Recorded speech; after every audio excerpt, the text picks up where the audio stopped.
Elias had been a rancher all his life. From the day he learned to walk, he learned to lead horses, guide cattle, repair fences, and survive long hours under the sun. People in the nearby town often said that the land shaped him. It made him patient, steady, and gentle, even when storms came. He lived alone for almost 7 years after losing his parents, and he thought life would continue like that: quiet days, quiet nights. Nothing new, except the seasons changing. Then Marina came into his life, and everything changed. She was not from his world.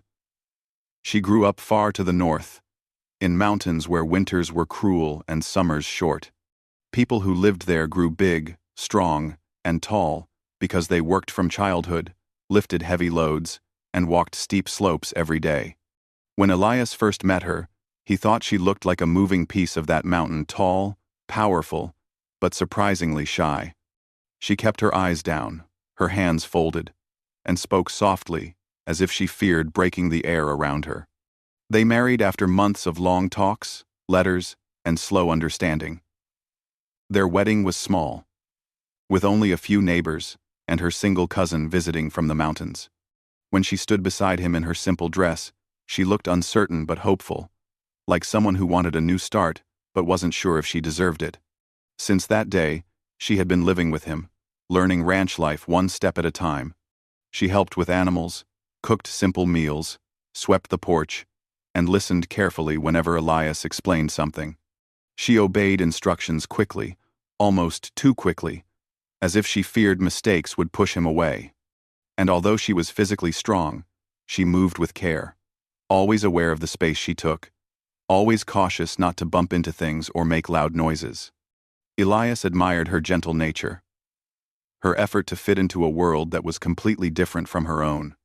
But he also noticed her silence when she didn't understand something, silence when she was confused, silence when she was worried. She hid her feelings so deeply that he sometimes wondered what she truly thought about him, about the ranch, about this new life.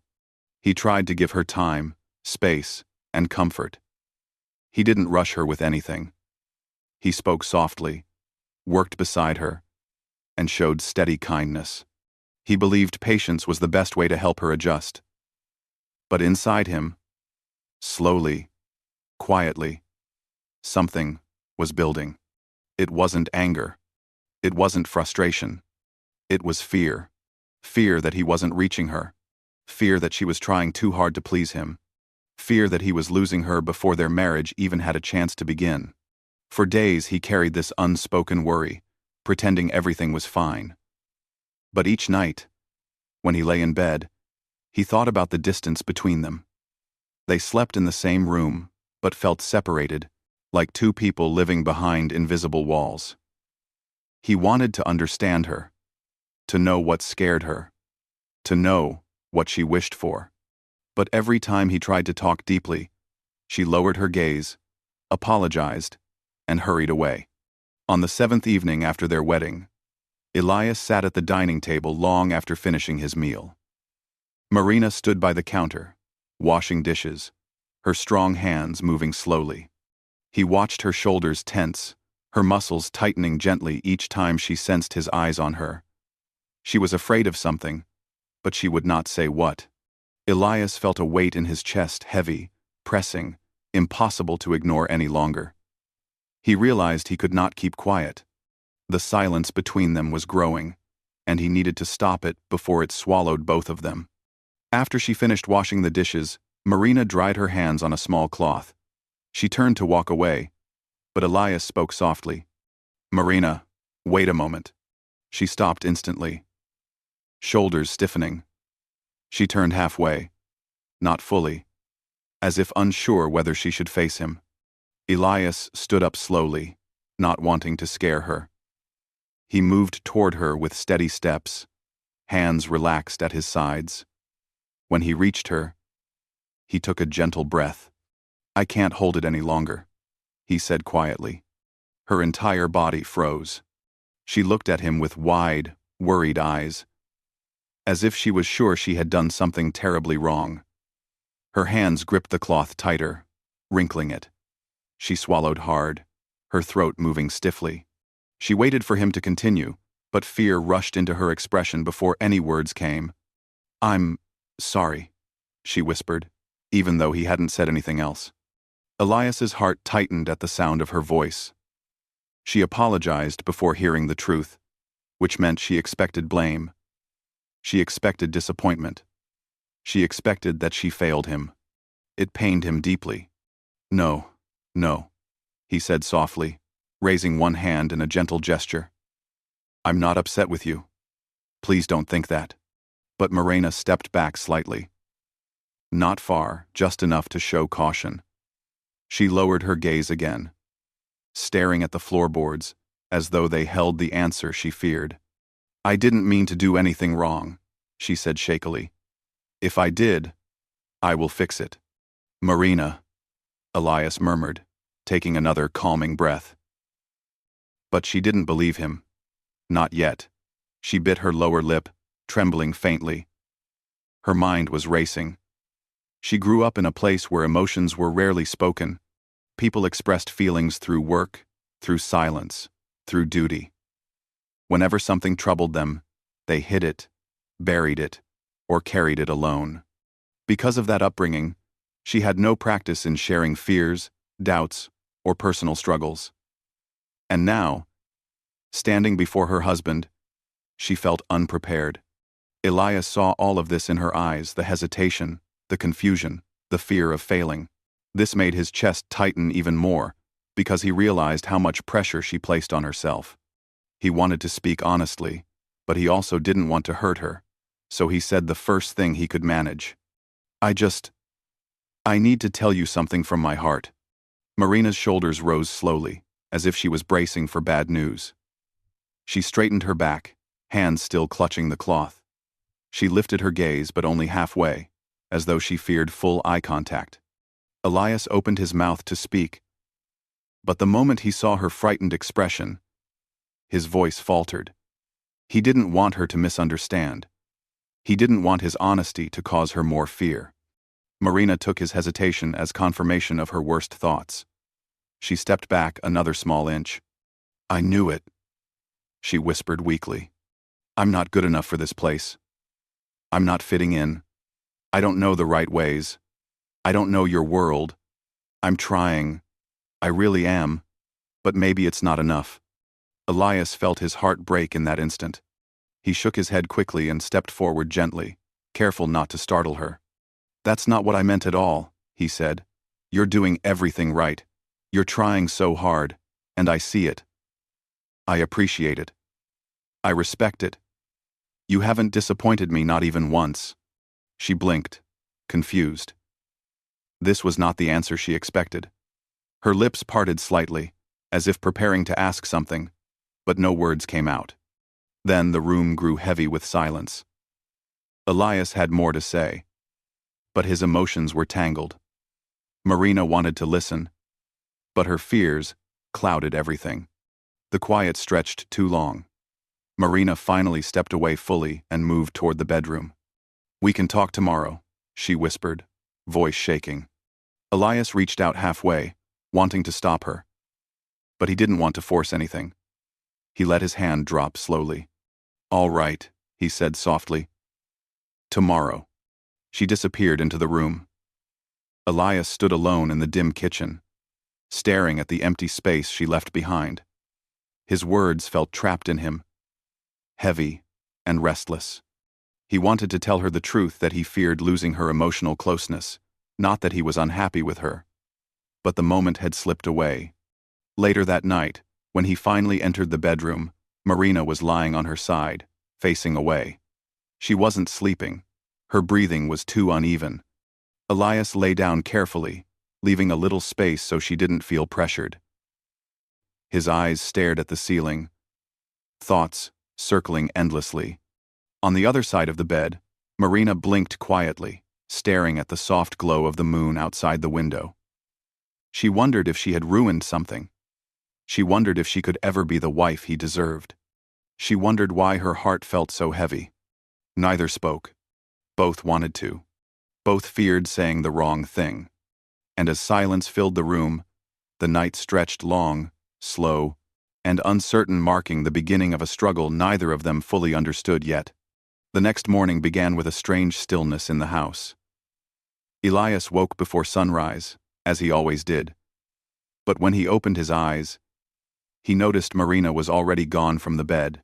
The blanket was neatly folded, the pillow slightly dented from where her head had rested. He heard faint sounds from outside, soft steps, maybe the rustle of hay.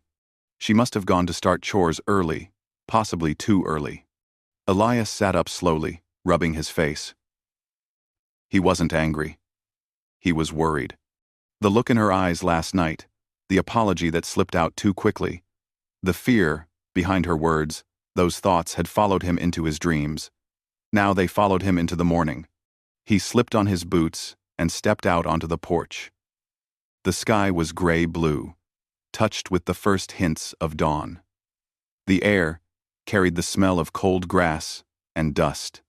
He spotted Marina near the far gate of the ranch, already lifting water buckets, each one heavy enough that most men struggled with one, but she carried two without bending her back. Elias walked toward her, but he slowed when he saw how her hands trembled slightly, despite her strength. She was pushing herself too hard, too fast. This wasn't normal work. This was punishment she had placed on herself. "Marina," he called gently. She flinched.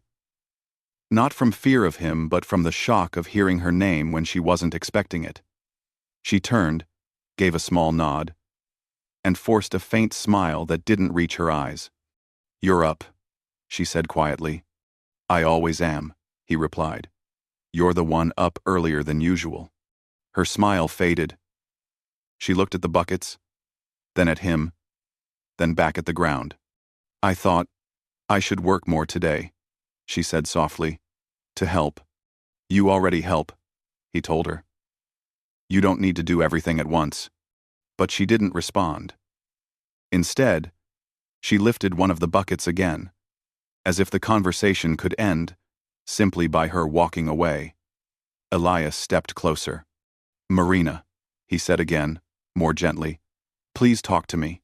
She froze, then slowly lowered the bucket. She kept her back slightly turned to him, like she was trying to shield her emotions. "I'm afraid," she whispered. Elias's breath caught in his throat. He had known she was worried, but hearing her say it aloud hit him harder than he expected. "Afraid of what?" he asked softly. Her shoulders rose and fell. She didn't turn around yet. "Everything," she admitted. "Afraid that I'm not what you hoped for. Afraid that you regret marrying me. Afraid that I am different in ways that make your life harder." Elias felt a deep ache in his chest. He hadn't realized her fear ran so deep. "Marina," he said firmly but kindly, "I don't regret marrying you. Not for a moment." She finally turned, but only partially. Her eyes were wet not from crying, but from holding in emotions she didn't know how to release. Her voice was careful, almost fragile. "Last night, when you said you couldn't hold it anymore, I thought it meant you were unhappy, that I was failing as your wife. We see that. He shook his head. "That's not what I meant." "I know," she whispered, though it was clear she still wasn't fully convinced. "But I didn't sleep. I kept thinking, maybe you are disappointed. Maybe I am too slow to learn. Maybe I'm too quiet. Maybe—" She stopped, unable to list the rest. Elias walked closer until he stood right beside her. He didn't touch her yet. He didn't want to overwhelm her. He simply stood with patience, letting her know he wasn't going anywhere. "You don't have to be perfect," he said. "You just have to be yourself." She looked down. "But what if who I am is not enough?" He felt the urge to reach out, but he controlled it. "Then we learn together," he said. "Then we grow together. You're not alone here." Marina swallowed hard and looked away toward the mountains in the distance. Her home had been somewhere like that, steep, cold, and demanding. People there rarely spoke openly. Feelings were things to survive, not share. She had lived her whole life believing she had to prove her worth through hard work, silence, and strength. Now she was in a place where emotional closeness mattered, and she had no idea how to take the first step. "I don't know how to be a wife in your way," she finally admitted. "It's not my way," he corrected softly. "It's our way." She didn't answer. Instead, she quietly picked up the second bucket and said, "I should finish these chores." Elias knew pushing her right now wouldn't help. She needed time, space, and the safety of his presence, not pressure. So he nodded. "Let me help," he said. Her surprise was clear. "I know you can," he replied with a small smile. "But we work better together. Thanks for watching." And to scream to scene.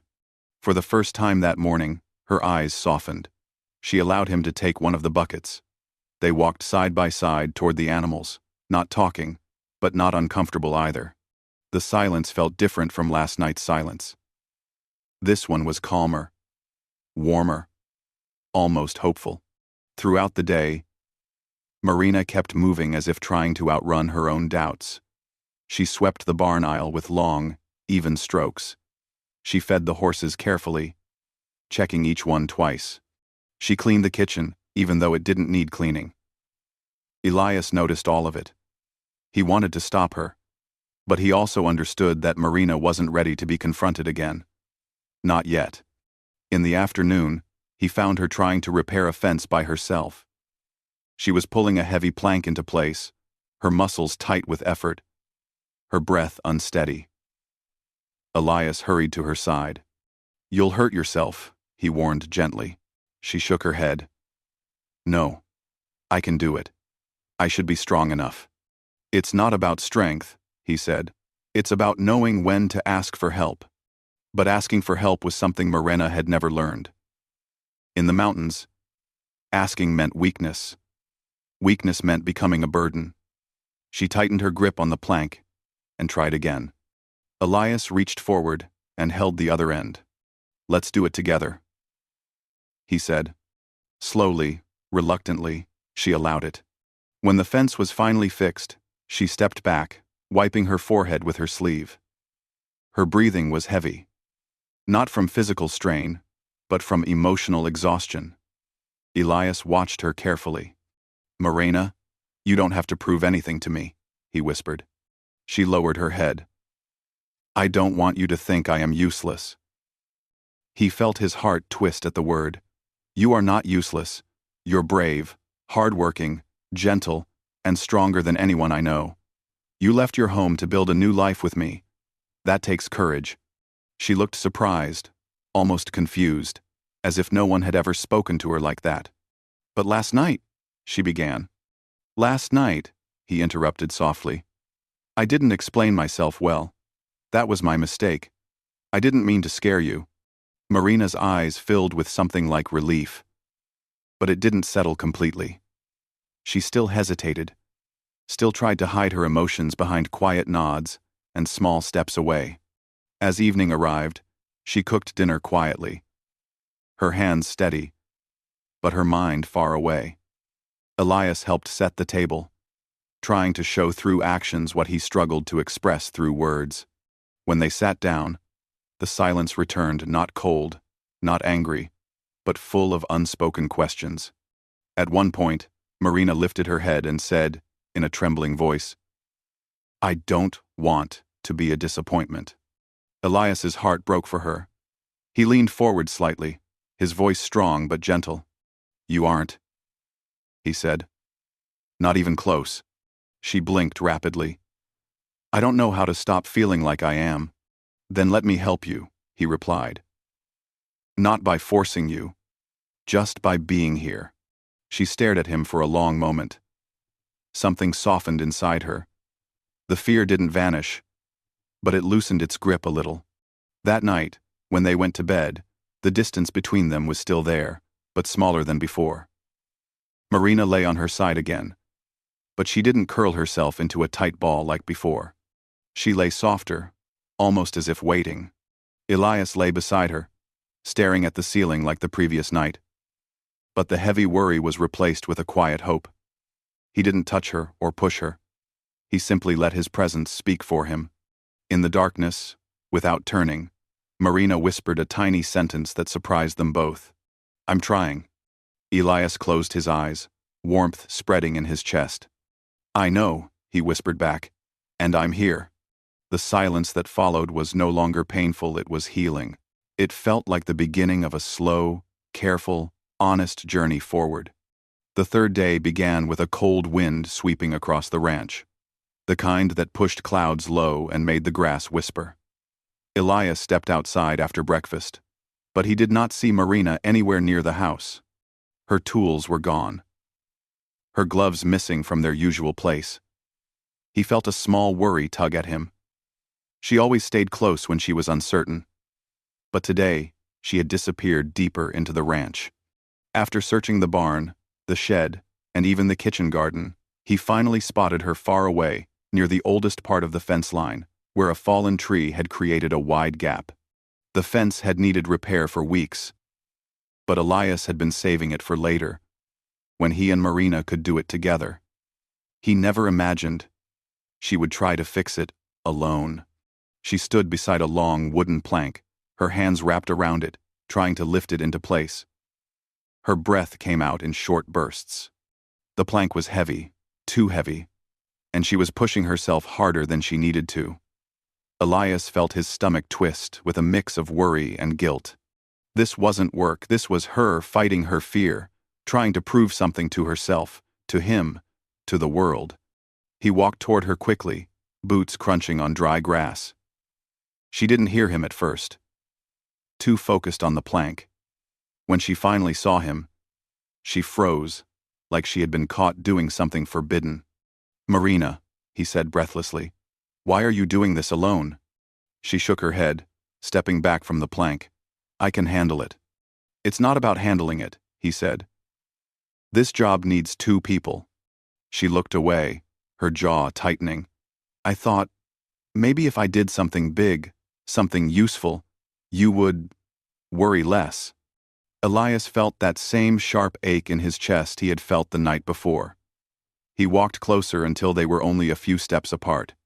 "I don't want you hurting yourself," he said. She didn't answer. "Marina, look at me." Slowly, very slowly, she lifted her eyes. They were tired, uncertain, and touched with sadness. "You said you had something in your heart," she whispered. "Something you couldn't hold. I thought if I worked more, if I tried harder, maybe it would help." Elias exhaled deeply. She had misunderstood so much, because he hadn't explained enough. He moved closer, careful not to overwhelm her. "What I couldn't hold," he said softly, "was worry. Worry about losing you before I'm even close to knowing you." She blinked, confused. "Losing me?" "Yes," he said. "Not because of anything you did wrong, but because you don't share what you feel. You hide everything. You walk away when you're scared. And I feel like I'm standing outside a locked door." Marina took a shaky breath. "I don't know how to open that door." "I know," he replied. "And that's why I wanted to talk." For a moment, she said nothing. Then, she glanced down at her hands, at the small cuts and faint splinters from the plank. "I didn't want to make you regret your choice," she said quietly. Elias closed his eyes for a moment, steadying himself. When he opened them again, his voice came out firm but gentle. "I don't regret it. Not even for a second." She looked surprised, truly surprised, like that thought had never crossed her mind before. "But why?" she whispered. "I'm slow to understand things. I'm too big for your world. I'm not used to speaking out loud. I don't know the right ways. I don't even know what a wife should be like here. You don't have to know everything on the first week," he said. "No one expects that. Don't." She hesitated again, her fingers curling into her palms. "In my home, people don't talk much. Feelings stay quiet. We show things through work, through strength, through silence. That is how I was taught. I understand that, Elias said gently. But this is our home now, and we can make new ways, ways that fit both of us. Marina swallowed hard. Her eyes drifted toward the broken fence, then the sky, then finally back to him. What if I fail again? She asked. Then we try again, he said simply. Together. Her breath caught for a moment, like his words had reached a part of her she didn't know how to protect. Elias stepped to the fallen plank and lifted one end, testing its weight. Marina watched him, unsure whether she should help or step back. He gave her a small nod. Will you help me? He asked. She blinked, surprised by the question. You want me to? Yes, he said warmly. I want us to build things together, not alone. Slowly, she moved beside him and lifted the other end. They carried it in sync, settling it into place. Cyrus, their old horse, watched from a distance, tail swishing lazily. The wind brushed past them, lifting Marina's hair slightly, making the moment feel softer. As they hammered the plank into position, Elias spoke again. I meant what I said earlier. I'm scared of losing you. Not because of something dramatic or dangerous, but because you don't let me close. Marina hammered another nail, then paused, her hand resting on the wood. I'm afraid that if I let you close, she said quietly, you will see all the parts of me I don't know how to fix. Elias put down his hammer. I don't want to fix you. She looked confused again. Then what do you want? I want to understand you, he said. To know what you think. To know what scares you. To know what you want. That's what I couldn't hold in anymore. Not anger, not disappointment, just the fear of staying strangers. Marina slowly sat down on a large rock near the fence, her long legs folding carefully. Elias sat beside her. The wind blew dust across the field. The sky grew brighter. I didn't know how to say any of that, she admitted softly. I only knew how to work harder. I saw that, Elias replied. And it broke my heart. She turned to him, eyes widening slightly at his words. I didn't mean to. I know, he said. You're trying, and that means everything.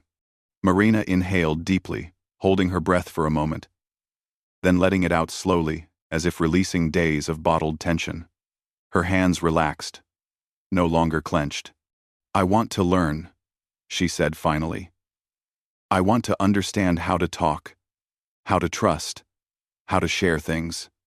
But I am scared I will say the wrong thing. Say it anyway, Elias replied. I won't be angry. I won't run away. She stared at him with a softness he had never seen before, not trust yet, but the beginning of trust. Then let me say something, she whispered. Something I've been holding. He turned fully toward her. I'm listening. Marina pressed her hands together. Her voice trembled slightly. I don't want to disappoint you. I don't want to fail. And I don't want to be the reason you feel lonely.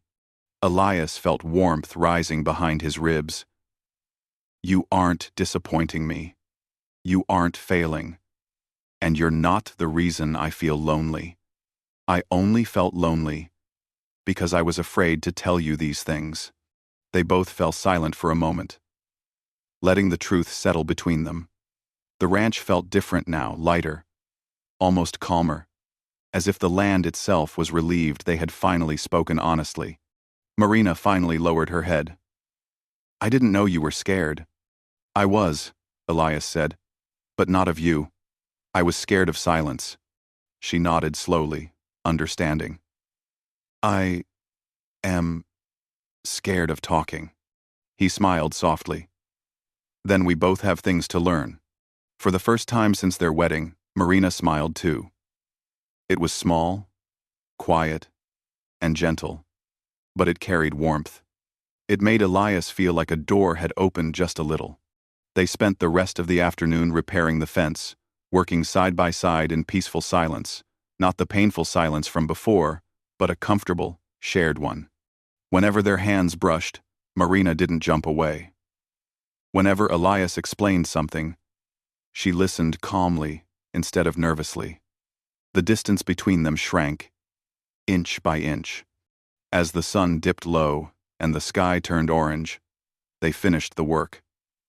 Marina wiped sweat from her brow, breathing steady. "You didn't have to help all day," she said softly. "I wanted to," Elias replied, "because today we finally talked. Today felt like a beginning." Marina looked at him for a long time, her eyes calm and thoughtful. "Then I will try again tomorrow," she promised. "With words?" he asked gently. "With words," she whispered. Elias smiled, and for the first time, she didn't look away. The evening breeze wrapped around them as they walked back to the house, two people still learning each other, still unsure, but finally walking forward together. That evening, after they returned from the fence line, the ranch felt quieter than usual. Not empty, but peaceful, in a new, unfamiliar way. Elias could sense the shift between them, a softness that had not been there before. It wasn't dramatic, but it was real. Marina walked beside him without hurrying away, without keeping a careful distance, without lowering her head like she feared she didn't belong. For the first time, she walked as though she shared the space with him, not as a stranger passing through it. Inside the house, the warm light from the lantern lit the wooden walls. Marina moved toward the kitchen to prepare dinner, but Elias gently touched the edge of the table. "We can cook together," he said. Marina looked unsure. "I don't know your recipes very well yet." "Then we can learn them together too," he replied. For a moment, she hesitated, then stepped beside him. She washed rice, chopped vegetables with steady hands, and listened as he explained how he liked to season things. She watched him carefully, almost studying him. And every now and then, he saw her stealing small glances, checking if she was doing things right. But unlike before, she didn't panic when she made a small mistake. When she dropped a piece of carrot or added too much salt, she didn't apologize. She simply looked up, waited for guidance, and corrected herself slowly. Elias noticed that change and felt a quiet, grateful warmth. She was trying, not by pushing herself into exhaustion, not by overworking, but by allowing herself to be human. When dinner was ready, they sat together at the table. They ate slowly, the silence gentle, not tense. Marina looked more at ease than he had ever seen her. She even lifted her eyes several times as if to say something. But each time, the words stayed inside. Elias didn't rush her. He knew she needed time. After they finished eating, she stood to wash the dishes, but Elias placed a hand lightly on the back of the chair. "You cooked with me," he said. "Let me wash." Marina blinked, surprised. "You want to?" "Of course." She didn't argue. Instead, she sat back down, folding her hands neatly on the table, watching him work. Her expression softened in a way Elias rarely saw, a mixture of gratitude and relief. Outside, the night deepened. Crickets began their soft chorus, and the light breeze carried the smell of earth and pine from the far end of the ranch. When Elias finished washing the last plate, he dried his hands and turned to find Marina still sitting, waiting quietly, as if unsure what the evening should hold now. "Will you come with me outside?" he asked. Her eyes widened a little, but she nodded. They stepped onto the porch together. The wooden boards creaked softly under their feet. Above them, the sky stretched wide, filled with countless stars. The air was cool and gentle. They sat side by side on the long wooden bench, not too close, not too far. Marina rested her hands on her lap, fingers interlocked with careful tension. Elias leaned back comfortably, looking at the sky before glancing at her. "You said something yesterday," he began softly. "You said you're trying." Marina lowered her eyes. "I am. I know," he said, "and I can already feel it." Her throat moved as she swallowed. "I was scared this morning," she admitted. I was scared yesterday too. And the day before. Maybe since the wedding. Elias didn't interrupt. He let her speak at her own pace. I don't know how to be close to someone, she said slowly. I don't know how to talk about fears. In my home, we don't share those things. You carry them alone, quietly, until they fade. But fears don't fade when you carry them alone, Elias said. They grow. Marina's breath caught.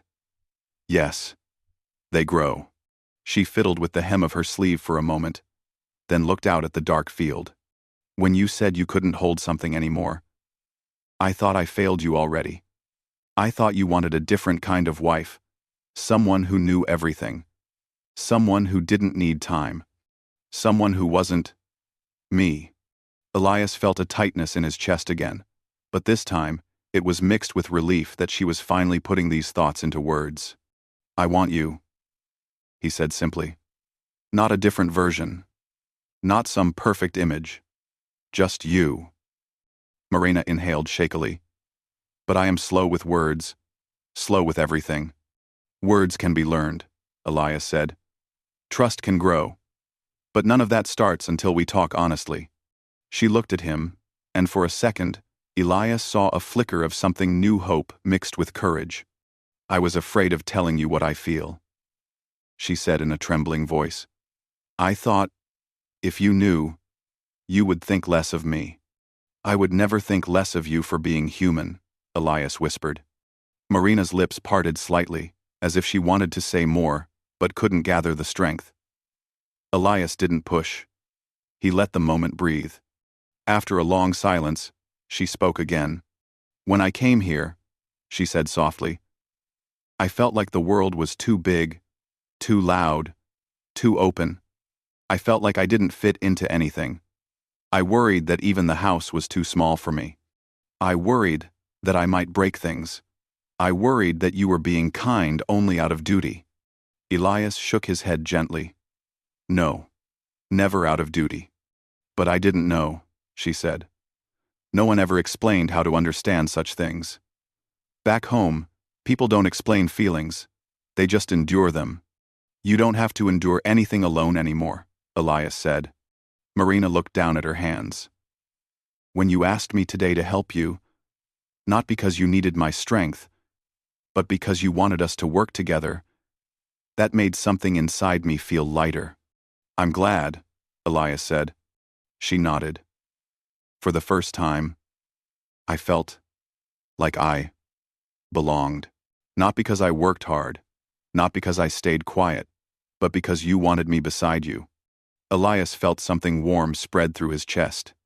You do belong. This is your home too. Marina took a slow breath.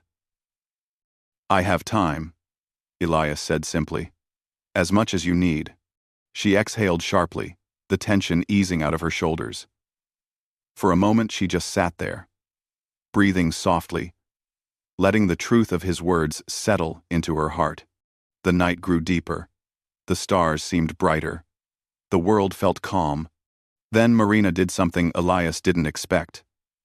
Very slowly, she lifted her large, calloused hand and placed it over his. Not tightly, not nervously, just gently. Her hand was warm, steady, solid. Elias looked down at their hands and then at her face. She didn't look away this time. She held his gaze with a courage that seemed new, fragile, but real. This is the first thing I want to learn, she whispered.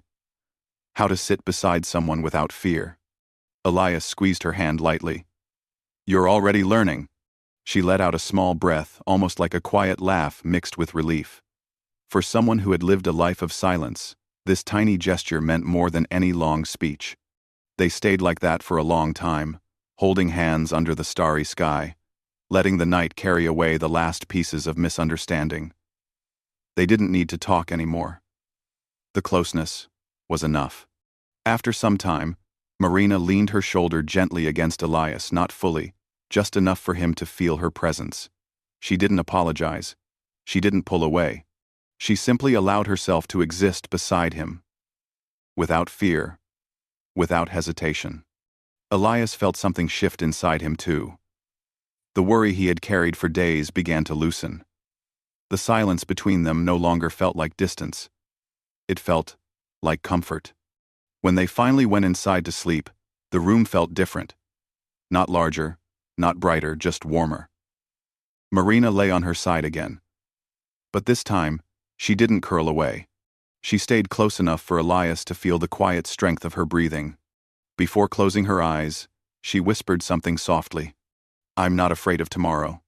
Elias smiled in the dark. "I'm glad."